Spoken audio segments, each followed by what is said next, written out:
léegi nag nan ngay def ba bëgg yàlla ak ragal ko loolu alxuraan leeraloon nañu ko mooy jihaad ak sa bakkan waaye jihaad ak sa bakkan dañ koy wax ñu bari déggin wi ñu ko déggee baaxul dañuy jàpp ne mooy nga nekk fii doo lekk doo naan di sol yére yu taq nangam ak nangam bokkoo ci nit ñi est-ce que loolu mooy jihaad ak sa bakkan xam nga loolu day mujj yow da ngay génn ci nit ñi far benn te loolu taxutoon yàlla créé nit ñi yàlla nit ñi dañ leen créé pour ñu ànd doon benn da nga am ci anam nga gën a rafet kon jihaad sa bakkan googu nag nan nga koy defee moom lañ am régime boo xam ni moom lañ leen waaj a tegal ñeenti jéego la yu gàtt yoo xam ne yow li muy jël ci sa temps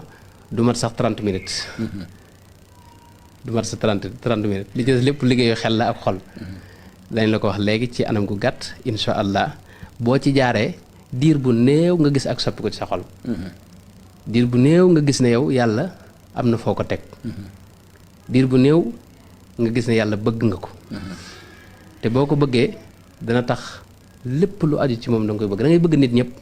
ku gën a jege da nga koy gën a bëgg da ngay bëgg Seydina Muhammad da nga xam ne yàlla ci moom moo ko yónni moo ko tànn alayhi salaatu wasalaam da ngay bëgg Sëñ Tuubaa ndax da nga xam ne Sëñ Tuubaa mii yàlla ci boobu moo ko tànn da nga am jegeel ko boppam allahu yastafi min al malaikati rusulan wa min an naas yàlla day tànn ci ay yónent waaye day tànn ay jaamu itam jegeel leen boppam Sëñ Tuubaa mii ci la bokk waaw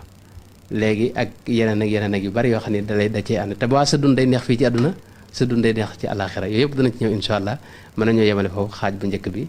ngir dugg ci nag jéego yooyu jéego bu njëkk bi ak ba ca topp ak ba ca toppaat insha allah ngeen toppandu noo ngi ci ñëw ci kanam niñ leen ko déggee woon rek